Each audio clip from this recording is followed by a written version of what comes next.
রাজ্য সরকারকে ডিএটা দিতে হবে, প্রধান শিক্ষকদের ইনক্রিমেন্ট আমাদের চাই, রাজ্য সরকারকে সেটা দিতে হবে, এবং স্বাস্থ্যসাথী নয়, ওয়েস্ট বেঙ্গল হেলথ স্কিমের আওতায় সমস্ত প্রাথমিক শিক্ষক, সমস্ত সেকেন্ডারি বিদ্যালয়ের শিক্ষক আনা হোক, এটা আমরা চাই। তবেই তো চতুর্থবারের জন্য আমরা রাজ্য সরকারকে দুহাত তুলে আশীর্বাদ করব।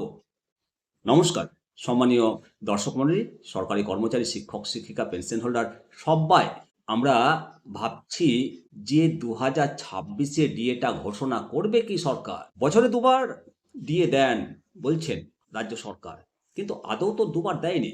2025-এ এক কিস্তি, যদি সেই কথা সত্যি হয় বছরে দুবার, তাহলে 2025-এ ডিএটা দিতে হয় এক কিস্তি, এবং সেটা রেট্রোস্পেক্টিভ ইফেক্ট দিয়ে সেটা দিতে হবে। আর 2026-এ দিয়ে দিতে হবে সমস্ত বকেয়া ডিএ। আর না দিলে কর্মচারী সংগঠন হুঁশিয়ারি দিয়েছে, আলটিমেটাম দিয়েছে। এখন দেখার যে এই হুঁশিয়ারিতে কতটা ডিএ আদায় করতে সক্ষম হয় সরকারি কর্মচারীরা। অবশ্যই রাজ্য সরকার 2026-এ ভোট বৈতরণী পার হবে, আর এই ভোট বৈতরণী পার হতে গিয়ে দেখা যাচ্ছে যে রাজ্য সরকারের সবথেকে জনমুখী প্রকল্প লক্ষ্মীর ভাণ্ডার, এই লক্ষ্মীর ভাণ্ডারেও টাকা বাড়াতে হবে। এখানে টাকাটা না বাড়ালে কিন্তু একটা বিশাল অঙ্কের ভোট ব্যাংক মা বোনেদের, সেটা কিন্তু প্রভাব পড়বে। রাজ্য সরকার হাড়ে হাড়ে টের পাচ্ছে। একদিকে লক্ষ্মীর ভাণ্ডার, অপরদিকে সরকারি কর্মচারী, শিক্ষক শিক্ষিকাদের ডিএ। 26-এ জানুয়ারিতে যদি ডিএটা না বাড়ে, তাহলে তো ফেব্রুয়ারিতে ভোট ঘোষণা হবে।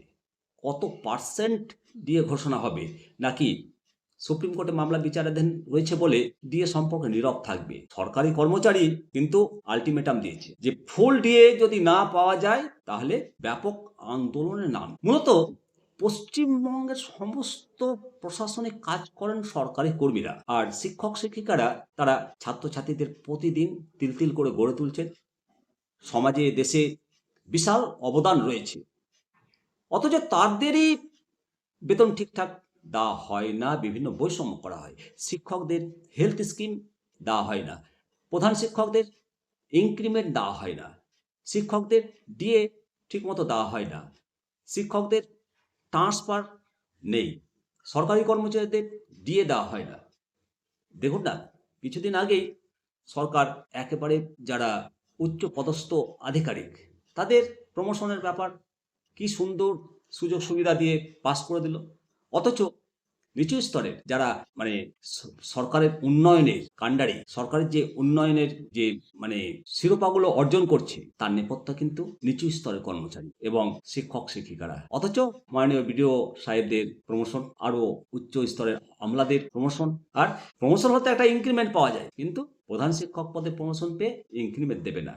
না, এগুলো বৈষম্য, এগুলো দূর করতে হবে 26-এ ভোটের আগে। 26-এ ভোটে লক্ষ্মীর ভাণ্ডারের গুরুত্ব অপরিসীম, মা বোনেদের বিশাল একটা ভোট। তদ্রূপ সরকারি কর্মচারীদের ভোটের গুরুত্ব কিন্তু এবার বেড়েছে। এবার বহু ভুয়ো voter, dead voter, shifted voter বাদ যাচ্ছে। সুতরাং সরকারি কর্মচারী, শিক্ষক শিক্ষিকাদের ভোটের মূল্যায়ন রাজ্য সরকারের করতে হবে, আর সেই জন্য ডিএটা ঠিকমতো দিতে হবে, ঠিকমতো প্রমোশনের ইনক্রিমেন্টগুলো দিতে হবে, হেলথ স্কিমটা দিতে হবে সরকার। অবশ্যই আমরা সজাগ, আমাদের ন্যায্য দাবি এআইসিপিআই অনুসারে ডিএ দিতে হবে। সেই 2016 সাল থেকে মামলা চলছে, আদালত রায় দিয়েছে কেন্দ্রীয় হারে ডিএ দিতে হবে, কিন্তু মানছে না। ডিএ রায়ের অপেক্ষায়। এর মধ্যে কি ডিএ দেবে রাজ্য সরকার? লাখ লাখ সরকারি কর্মচারী, শিক্ষক শিক্ষিকাদের মধ্যে এই প্রশ্নটাই ঘুরপাক তো খাচ্ছে। লক্ষ্মীর ভাণ্ডার প্রতি মাসে 1000-1200 তারা পান, একটা বিপুল অঙ্ক টাকা সরকারের খরচ হয়। নিঃসন্দেহে এই প্রকল্প অত্যন্ত জনপ্রিয়, দরকার আছে এই প্রকল্পে, এবং এই প্রকল্প যুগ যুগ ধরে চলুক, কিন্তু শিক্ষকদের, সরকারি কর্মচারীদের ডিএটা দিতে হবে। হ্যাঁ, এর মধ্যে ডিএ ঘোষণা করবে হয়তো, কিন্তু সেটা যদি 2-3% ডিএ হয়, কোনো লাভ হবে না। 2-3% ডিএ ঘোষণা করে সরকারি কর্মচারীদের মন জয় করতে পারবে না, সেটা রাজ্য সরকার ভালো করেই জানে। এবং ইউনিটি ফোরাম কর্মচারী সংগঠন চরম সিদ্ধান্ত নিতে চলেছে, ভোটের আগে যদি ডিএ না দেয় তাহলে সরকারকে চাপে ফেলবে।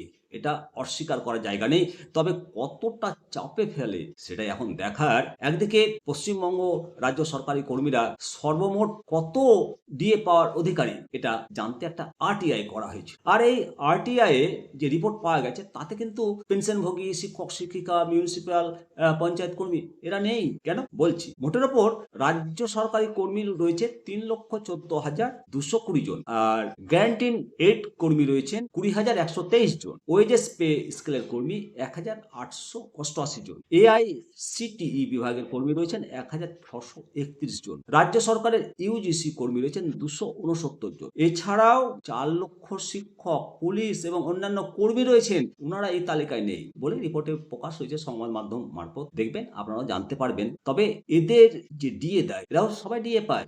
একই সরকারি কর্মচারী যে হারে ডিএ পায় এনারাও পান। অ্যাকচুয়ালি এনাদের ডিএর বিজ্ঞপ্তি দেন সংশ্লিষ্ট এমপ্লয়ার, নিয়োগকর্তা। সেই জন্য সরাসরি নবান্নের বিজ্ঞপ্তিতে ডিএ পাওয়া যায় না। তো যাই হোক, ডিএটা আমাদের চাই, রাজ্য সরকারকে ডিএটা দিতে হবে। প্রধান শিক্ষকদের ইনক্রিমেন্ট আমাদের চাই, রাজ্য সরকারকে সেটা দিতে হবে। এবং স্বাস্থ্যসাথী নয়, ওয়েস্ট বেঙ্গল হেলথ স্কিমের আওতায় সমস্ত প্রাথমিক শিক্ষক, সমস্ত সেকেন্ডারি বিদ্যালয়ের শিক্ষকদের আনা হোক, এটা আমরা চাই। তবেই তো চতুর্থবারের জন্য আমরা রাজ্য সরকারকে দুহাত তুলে আশীর্বাদ করব। নইলে কমেন্ট করুন। ভালো থাকবেন। জয় হিন্দ, জয় ভারত।